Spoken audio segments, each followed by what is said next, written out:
우리 하나님 말씀 같이 보시겠습니다. 하나님 말씀은 고린도후서 1장 3절에서 11절 말씀입니다. 우리 신약성경 고린도후서 1장입니다.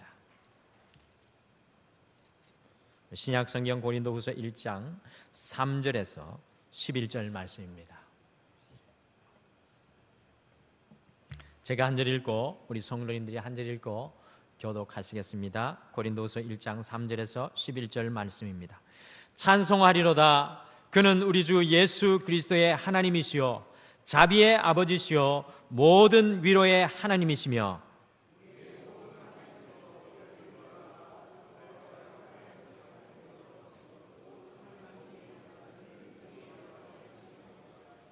그리스도의 고난이 우리에게 넘친 것 같이 우리가 받는 위로도 그리스도로 말미암아 넘치는도다.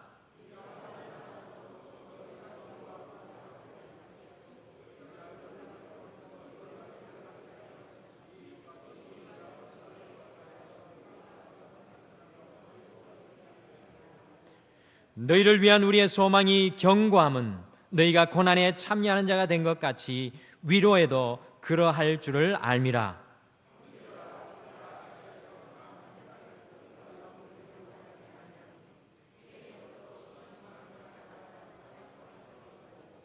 우리는 우리 자신이 사형 선고를 받은 줄 알았으니 이는 우리로 자기를 의지하지 말고 오직 죽은 자를 다시 살리시는 하나님만 의지하게 하심이라.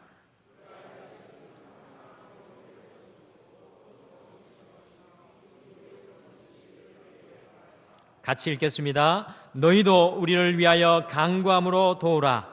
이는 우리가 많은 사람의 기도로 얻은 은사로 말미암아 많은 사람이 우리를 위하여 감사하게 하려 함이라. 아멘. 제가 함께 지금 살고 있는 우리 이지연 사모를 도서관에서 처음 만났는데요, 가슴이 콩닥콩닥 뛰고 너무 좋았습니다. 그때는 우둔해서 좋아하는 마음인지 몰랐는데 6개월 있다가 6개월 동안 아무 소리도 안 하고 6개월 있다가 어떻게 하면 사귀어 볼랍니까? 라고 고백했던 일이 기억납니다.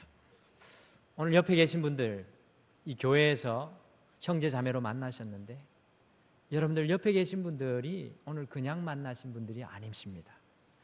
예수 그리스도께서 피로 값주고 사셔서 우리를 형제 자매 되게 하신 줄 믿으시기를 바랍니다. 요한복음에 무려 주님께서 성천하시기 전에 3장 이상에나 걸쳐서 내가 너희를 두고 떠나니 너희는 서로 사랑하라. 너희는 서로 사랑하라. 너희는 서로 사랑하라. 여러분들 우리가 서로 사랑하기를 우리 주님께서는 간절히 소원하십니다. 오늘 옆에 좌우 앞뒤에 계신 분들께 이렇게 좀 고백했으면 좋겠습니다. 주님 안에 형제 되어 주셔서 감사합니다. 주님 안에 자매 되어 주셔서 감사합니다. 싸운 얼굴로 하지 마시고 활짝 웃으면서 같이 인사해 주시기 바랍니다. 주님 안에 형제 되어 주셔서 감사합니다. 주님 안에 자매 되어 주셔서 정말 감사합니다.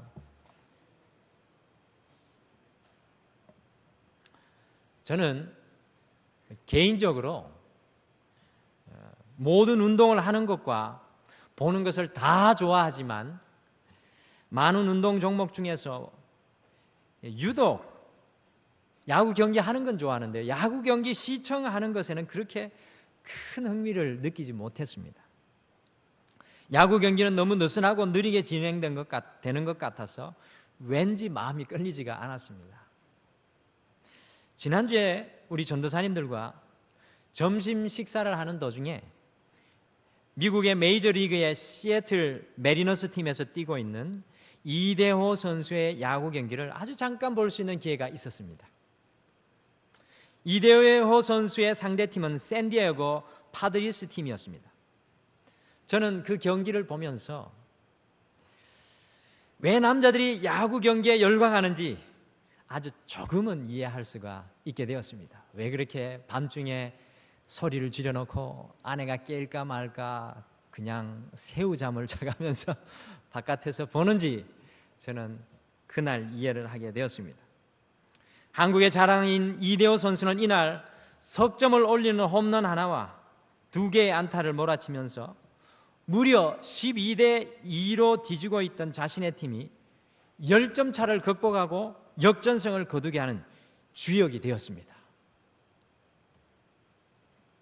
이대호 선수의 상대팀인 샌디에고 파드리스 팀이 10점 차의 점수를 앞서고 있었음에도 불구하고 역전패를 당하게 되었던 결정적인 순간이 있었습니다. 이대호 선수의 상대팀 투수가 이미 한 명을 아웃시켜 놓은 상황입니다. 우리 여자분들 잘 혹시 모르시는 분이 계시다면 참고로 야구는 3명이 아웃되면 공격과 수비가 바뀌는데 한 명을 이미 아웃시킨 상황에서 우리가 별로 좋아하지 않는 일본 선수, 키도 작더라고요. 일본 선수가 나왔어요. 그래서 샌디에고 투수는 공을 던지기 시작을 하였습니다. 일본 선수가 정말 성실하더군요. 열심히 방망이를 휘둘러대는데 제가 보기에는 점점 투수에게 승부가 유리하게 되는 것 같았습니다. 결국 일본 선수는 겨우 공을 배트에 맞춰서 이 내야 땅볼을 치고 1루로 질주하였습니다. 투수가 그 공을 아주 안전하게 잘 잡았습니다. 수비하기에 어려운 공이 아니었기 때문에 투수는 공을 잡아서 1루로 그저 송구만 하면 아웃이 되는 상황이었는데 투수는 그만 공을 잘 잡아놓고는 공을 던지려다가 놓쳐버리는 어처구니 없는 실수를 범하게 되었습니다. 저는 그때부터 궁금증이 발동했죠. 공부를 좀 한 사람들은 늘 궁금합니다. 뭐가 그렇게 궁금한지. 궁금증이 발동합니다. 저 사람이 이 위기를 극복할 수 있을까? 그때부터 너무 재밌어지는 거예요. 밥 먹는 것도 잊어버리고. 그런데 이 TV는 또 더 놀랍습니다.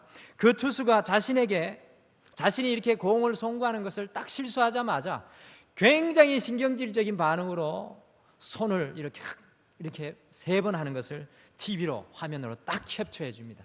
화가 난 거죠. 이미 그 순간 투수가 평정심을 잃어버린 것을 저는 확연히 볼 수가 있었습니다. 어떻게 될까? 역시나 다를까? 바로 그때부터 그 투수는 정신을 못 차리고 연이어 점수를 내어주었고 단숨에 동점이 되어버리고 말았습니다. 작은 실수로 인해서 생긴 이 부정적인 자신의 감정을 투수가 다스리지 못했을 때에 10점의 큰 점수차는 아무런 의미가 없었습니다. 여러분들 야구에서 10점의 점수차, 물론 한 번에 뒤집어질 수도 있지만 굉장히 큰 점수차입니다. 저는 이대호 선수의 그 야구 경기 속에서 인생의 교훈이 담겨 있는 것을 보게 되었습니다. 그러니 그 경기가 아주 박진감 넘치게 제게 다가왔습니다. 이런 재미로 야구를 보는 것이구나. 작은 실수로 일어난 부정적인 감정을 처리하지 못한 투수의 마지막은 패배만 기다리고 있었을 뿐이었습니다. 사랑하는 성도 여러분, 우리 인생 속에서도요, 우리는 많은 순간에 부정적인 감정을 느끼고 살아갑니다. 지난주에는 여러분 얼마나 많은 순간에 이 부정적인 감정, 네거티브 이모션, 여러분의 삶을 흔들어 놓는 그런 마음의 아픈 것들을 얼마나 많이 경험하셨습니까?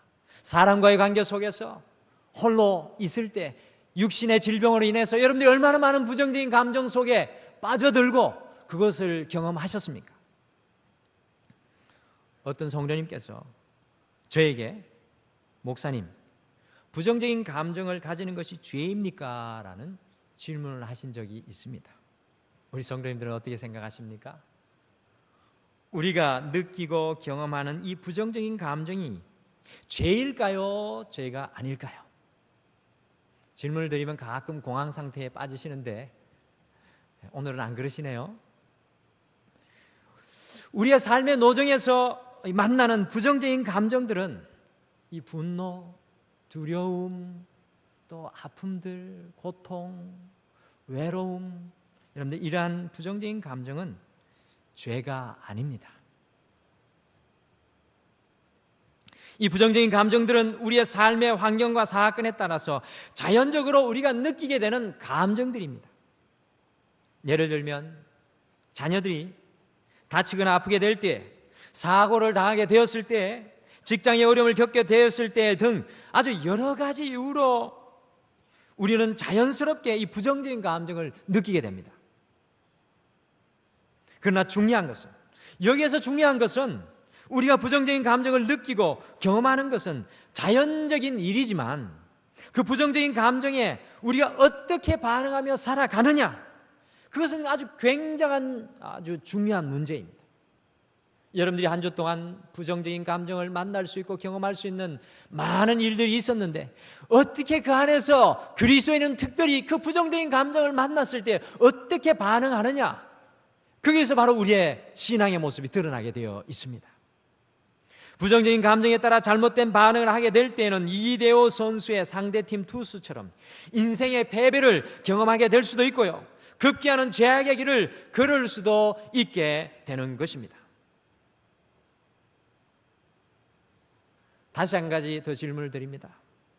우리가 과연 어떻게 부정적인 감정을 느끼게 되는 것일까요? 우리의 인생에 부정적인 감정이 늘 찾아오고 우리는 그것을 느끼게 되는데 우리가 과연 어떻게 부정적인 감정을 느끼게 되는 것일까요? 우리 다 같이 유명한 차트 하나를 보시겠습니다.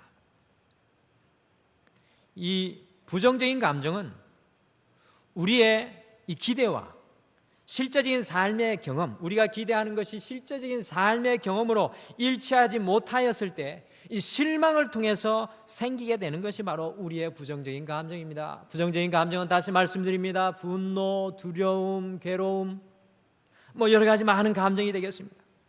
대학을 졸업한 후에 직장을 얻으려고 기대하였는데 직장을 구하지 못하는 이 실제적인 경험을 하였을 때에는 실망하여 부정적인 감정을 가지게 된다는 것입니다.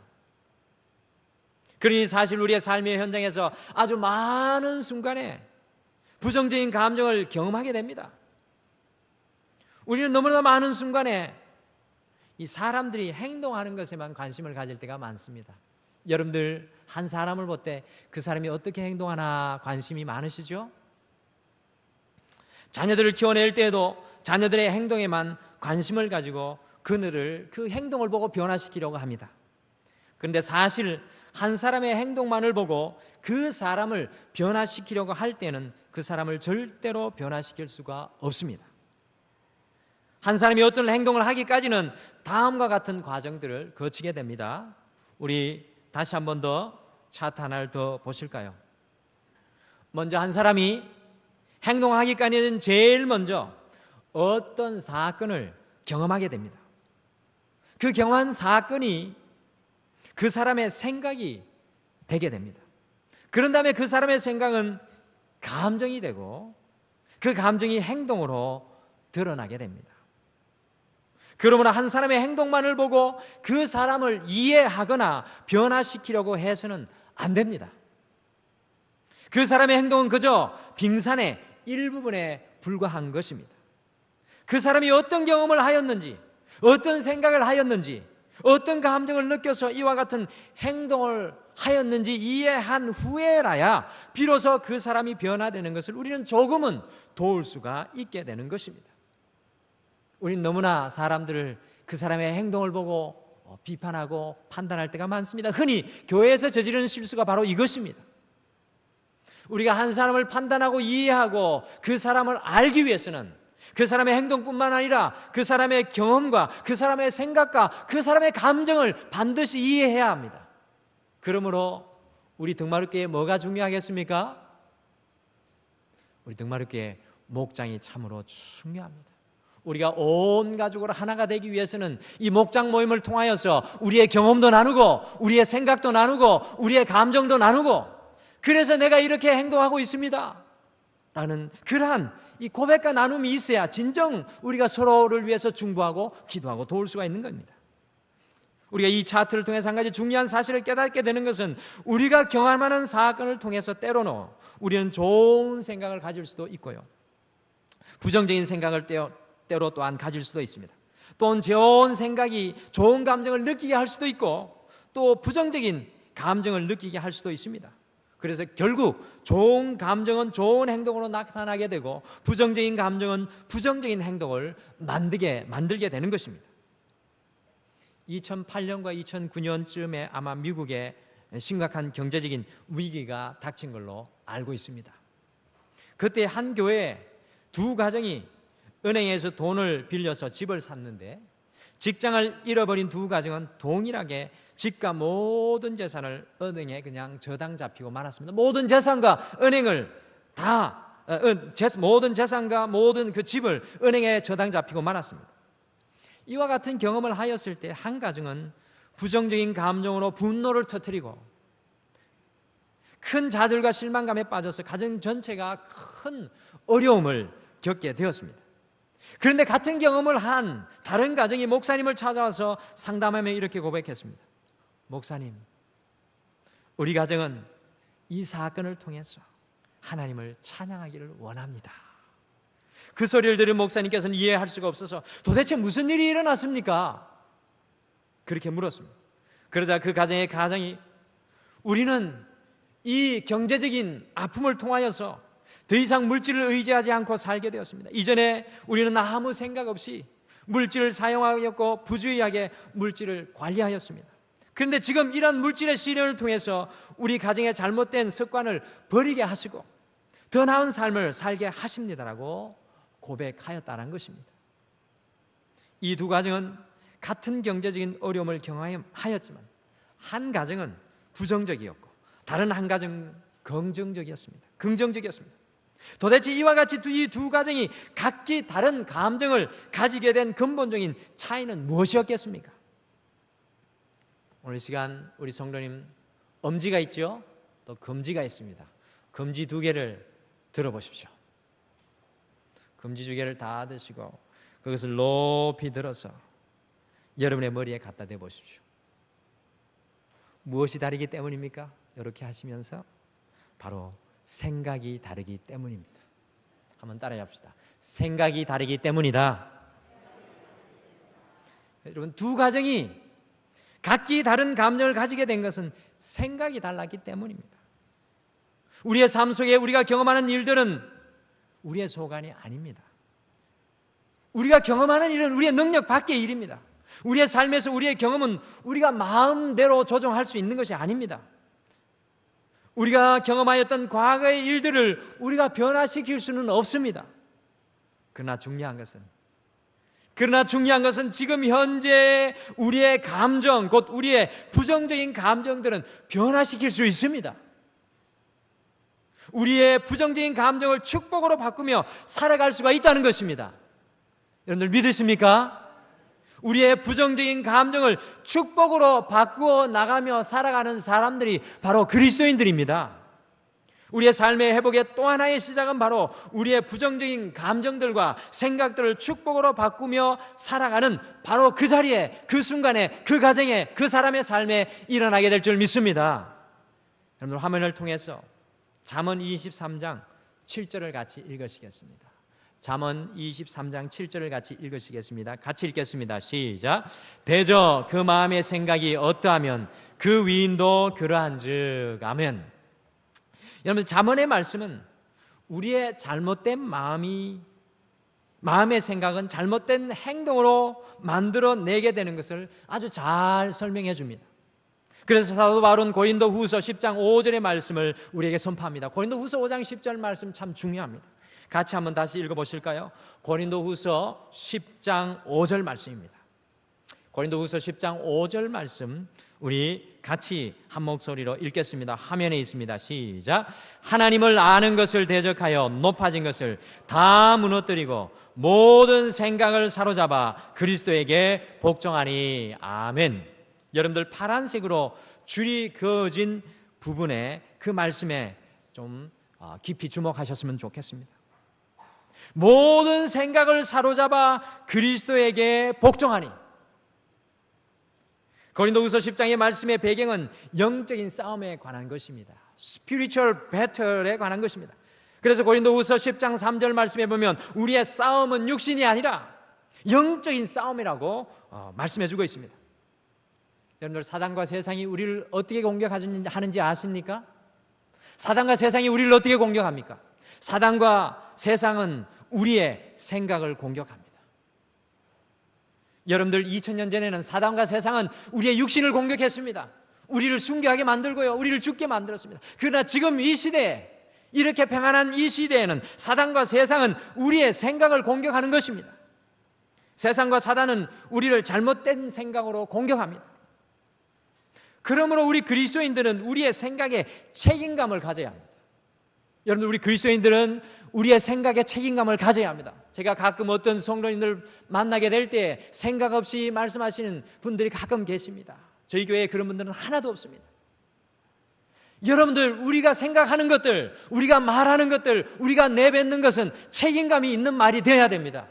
다른 사람을 아프게 하고 다른 사람을 괴롭게 하고 다른 사람을 상처 주는 말은, 그것은 바로 사단이 우리를 통해 역사하는 것입니다.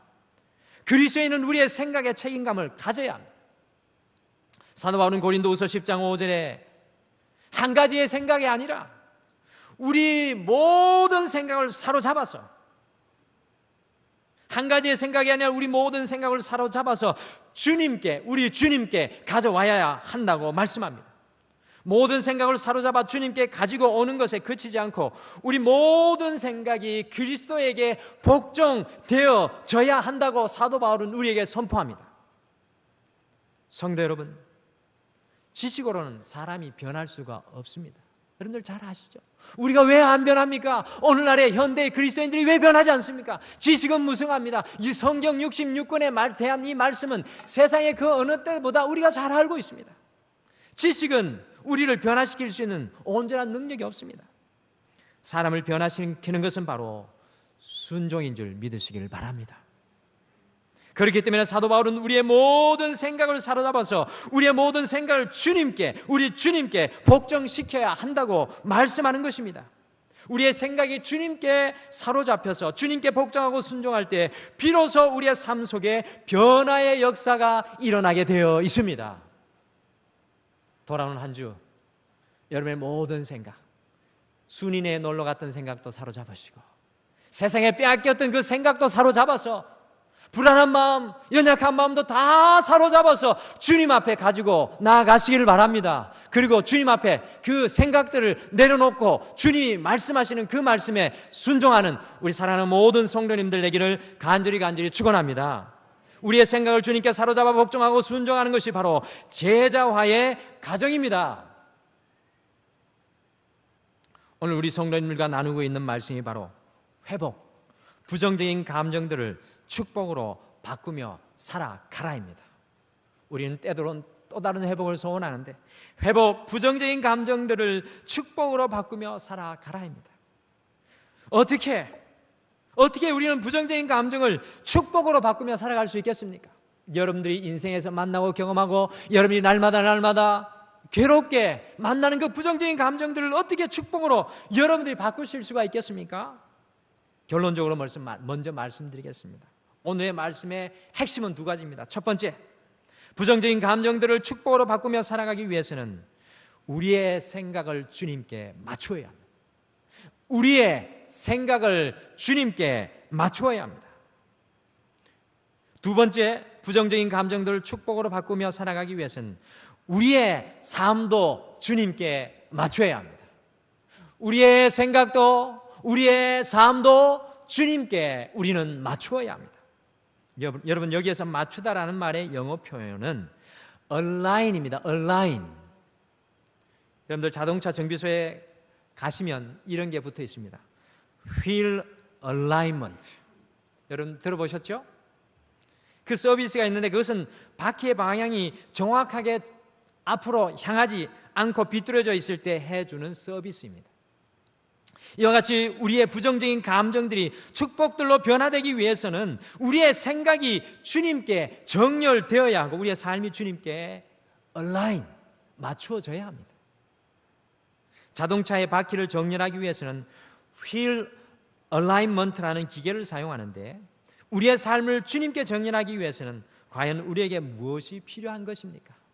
여러분들의 생각과 우리의 삶을 주님 앞에 align, 주님 앞에 정렬하고 맞추어야 하는데 어떻게 과연 무엇으로 우리의 생각과 우리의 삶을 주님께 맞출 수가 있겠습니까?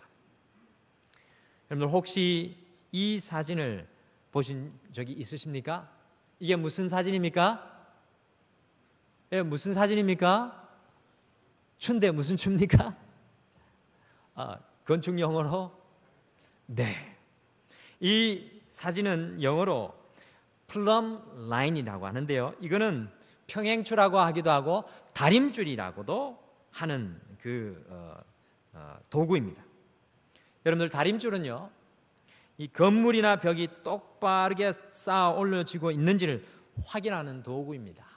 저기 아프리카에 계신 분이 뭔가 벽을 쌓고 계신데 똑바른가 안 똑바른가 다림줄로 플럼 라인으로 확인하고 있습니다.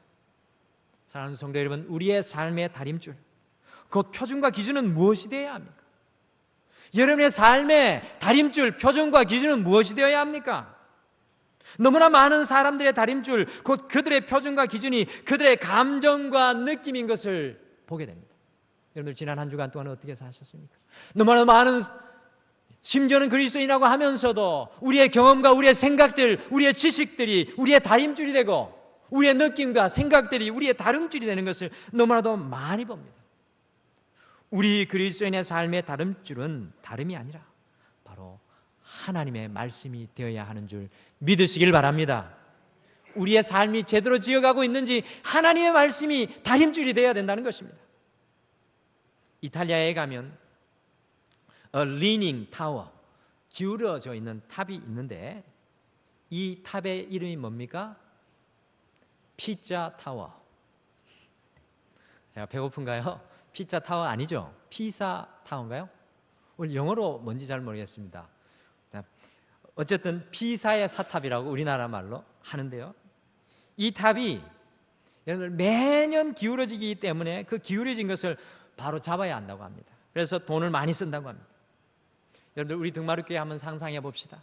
우리 등마루교회가 다림줄이 없이 그저 우리의 느낌과 감정으로 지어졌다고 생각해 보시길 바랍니다. 42년 동안 우리 등마루교회가 지어져 왔는데 우리의 느낌과 우리의 생각과 우리의 감정과 우리의 경험으로 이 교회가 지어졌다면 우리 교회는 삐뚤빼뚤할 것입니다. 저는 그러나 믿습니다. 우리 42년의 등마루의 역사는 하나님의 다림줄 안에 지워진 줄 믿습니다. 여러분, 우리 인생이 그저 우리의 감정과 느낌으로 지어져 간다면 그 인생은 금방 무너질 수밖에 없습니다. 주님의 다림줄이 아니라 하나님의 말씀의 다림줄이 아니라 우리의 인생과 경험과 우리의 생각으로 지어져 나가는 그 인생은 무너질 수밖에 없다는 것입니다. 우리의 인생의 기초는 영적인 다림줄인 하나님의 말씀 위에 든든히 세워져 나가야 합니다. 우리의 인생에서 만나는 부정적인 감정들은 우리의 생각이 하나님께 맞추어질 때, 우리의 삶이 하나님께 맞추어질 때 그것이 축복들로 변화되어지게 되는 것입니다. 오늘 본문 말씀 속에서 어떻게 사도 바울이, 이제 적용입니다. 제가 전하던 말씀의 방식과 오늘은 완전히 다른 방식입니다. 오늘 말씀을 적용해 보시죠. 제가 이미 결론의 말씀을 드렸습니다. 우리는 어떻게 우리의 부정적인 감정을 주님의 축복의 그 고백으로 주님 앞에 살아갈지 사도 바울의 삶을 좀 보자는 것입니다. 그리고 우리도 사도 바울처럼 정말 우리의 삶 가운데 부정적인 감정을 축복으로 바꾸어 사는 회복의 삶을 살기를 소원합니다. 과연 사도 바울은 어떻게 그의 부정적인 감정들을 축복으로 바꾸며 살았을까요? 여러분들, 사도 바울을 우리는 위대한 사도, 위대한 주님의 그 선교사라고 알고 있죠. 이 세상에 최초로 유럽까지 선교하였던 선교사라고 알고 있는데 얼마나 많은 분들이 사도 바울이 엄청난 고통을 당했다는 것은 알고 계십니까? 여러분, 사도 바울이 너무나 많은 고통을 당했다는 거 혹시 알고 계십니까? 사도 바울이 주님의 사역을 감당하면서 사도 바울의 고백은 늘 힘이 있습니다. 사도 바울의 고백은 늘 권능이 있습니다. 사도 바울의 고백은 늘 기쁨이 있습니다. 그러나 아이러니하게도 사도 바울의 그 삶 뒤안길에는 많은 고통과 고난이 있었습니다. 오늘 말씀 한번 보시죠. 고린도후서 1장 4절 말씀해 보시면 모든 환난 중에라고 자신의 상황에 대해서 아주 짧게 사도 바울은 이야기하고 있습니다. 또 5절 말씀해 보면 그리스도의 고난이 우리에게 넘쳐났다라고 말하고 있습니다. 그리고 8절 말씀에 보면 힘에 겹도록 심한 고난을 당하여서 심지어 살 소망까지 끊어졌다고 말하였습니다. 급기야 9절에는 바울은 자신의 삶이 사형 선고받은 삶, 곧 시한부 인생과도 같다고 고백하였습니다. 이와 같이 부정적인 감정을 가질 수밖에 없는 상황 속에서 바울은 어떻게 자신이 경험하였던 부정적인 감정을 축복으로 바꾸며 살았을까요? 첫 번째로 사도 바울이 고난 중에서도 자신의 생각을 주님께 맞추니 부정적인 감정이 사도 바울을 점령하지 못하였습니다. 여러분들 3절 같이 읽으실까요? 3절 말씀 다시 한번 같이 읽겠습니다. 3절 말씀 같이 읽겠습니다. 시작. 찬송하리로다. 그는 우리 주 예수 그리스도의 하나님이시요 자비의 아버지시요 모든 위로의 하나님이시며 아멘. 여러분들 사도 바울이 자신의 생각을 사로잡아서 주님께 가져와 정렬하니까, 얼라인하니까, 주님 앞에 맞추니까 오히려 그 모든 부정적인 감정들 중에서도 감사하며 주님 앞에 찬송하고 있는 그 바울의 모습을 우리가 3절에서 발견합니다. 바울이 고난과 고통 중에서도 자신의 삶의 부정적인 감정 중에서도 그 삶의 다림줄, 곧 표준과 기초가 되는 것이 바로 파란색에 강조된 부분의 말씀입니다. 오늘 사도 바울의 다림줄이 되는 말씀은 아까 우리 함께 보았던 파란색으로 강조된 부분의 말씀입니다. 뭐라고 말씀합니까? 사도 바울이 뭐라고 고백합니까? 자비의 아버지시오 모든 위로의 하나님이시며, 바울은 이 말씀에 자신의 생각을 맞추고 자기 자신을 돌아보았습니다.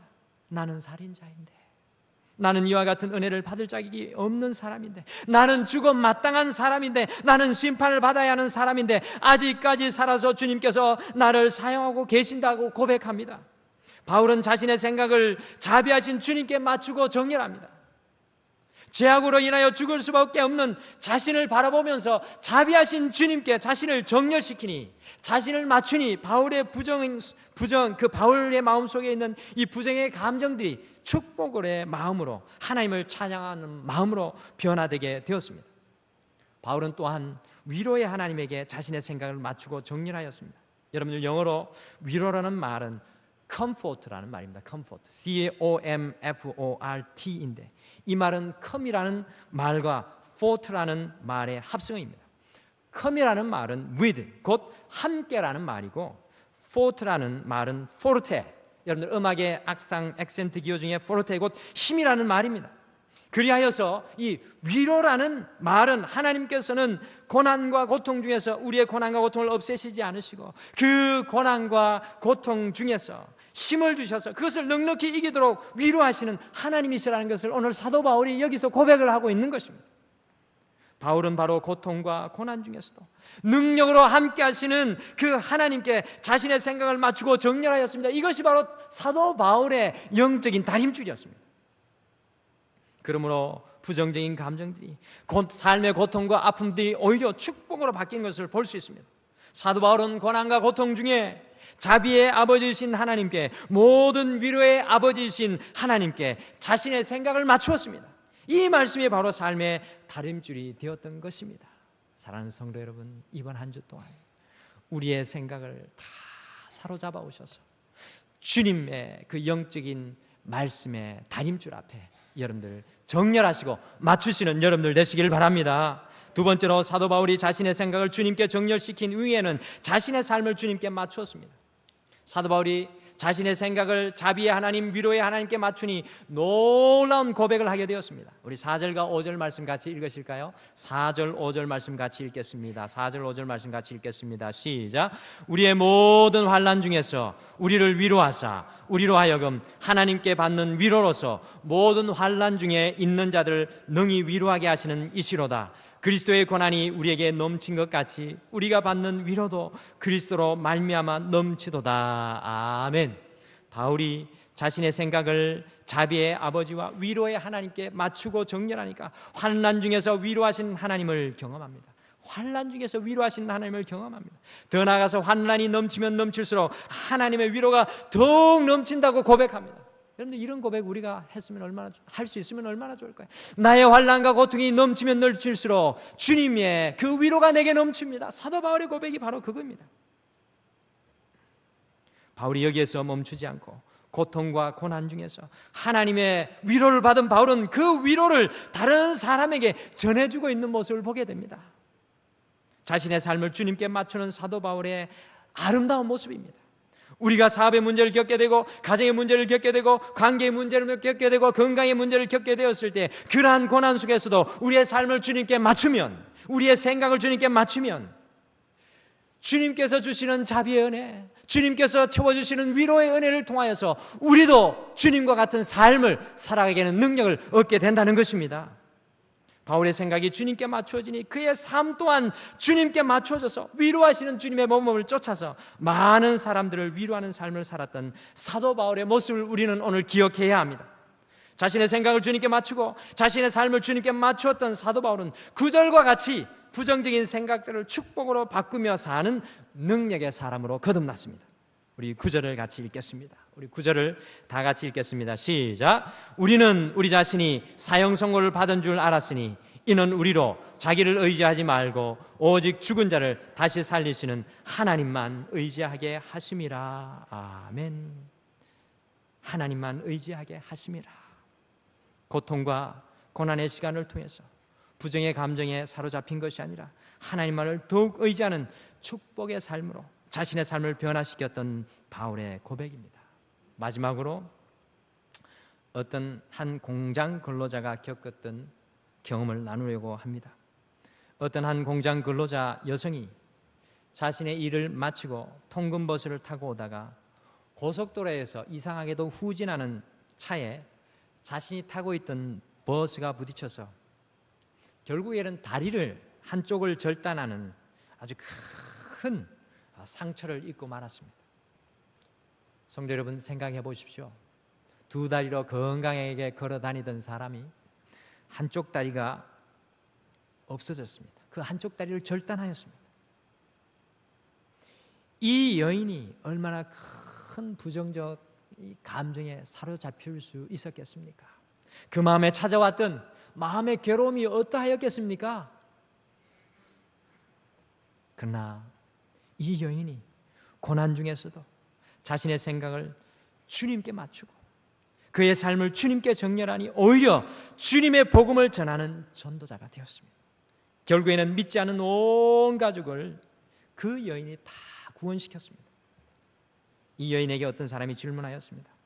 어떻게 그와 같은 상황 중에서도 마음이 굳어지지 아니하고 불평하지 않고 주님께 당신의 생각과 삶을 맞출 수 있었습니까? 그 여인이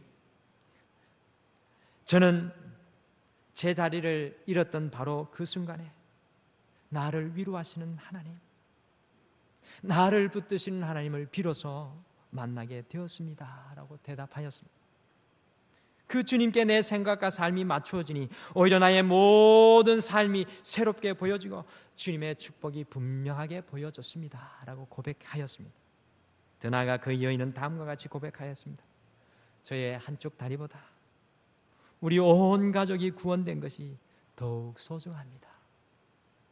그러면서 말하기를 언젠가 someday 하나님께서 나에게 새로운 몸을 주실 것이기에 다리 하나 없는 불편한 삶 역시도 주의 은혜임을 고백합니다. 여러분들 얼마나 멋있습니까? 이번 한 주 우리의 생각과 삶을 우리 주님의 말씀에 맞추고 정렬하여 주님이 주시는 회복이 우리의 삶 가운데 일어나기를 간절히 축원합니다. 무엇보다도 우리의 부정적인 감정들을 축복으로 변화시키며 살아가시는 우리 모든 성도님들 되시길 바랍니다. 여러분의 생각과 여러분의 삶을 주님의 말씀에 맞추시고 정렬하시고 온라인하시는 사랑하는 우리 모든 성도님 되시기를 소원합니다. 우리 다 같이 기도하시겠습니다.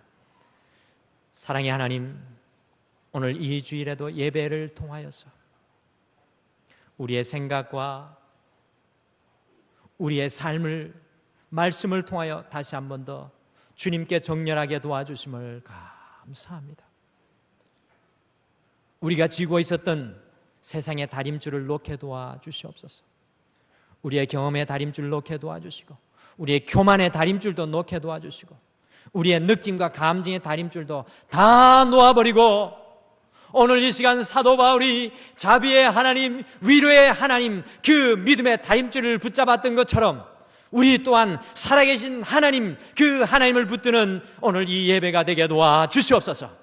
그래서 우리의 삶에 돌아갔을 때 우리를 엄습하는 모든 부정적인 감정을 축복의 삶으로 사도 바울과 같이 바꾸며 살아가는 우리 사랑하는 모든 성도님들에게 축복하여 주시옵소서. 이번 한 주 저들의 삶의 현장마다, 가정마다, 만나는 모든 곳마다 하나님의 은혜로 회복하고 승리하게 하여 주실 줄 믿고 감사드리며 예수님의 이름으로 기도드립니다. 아멘.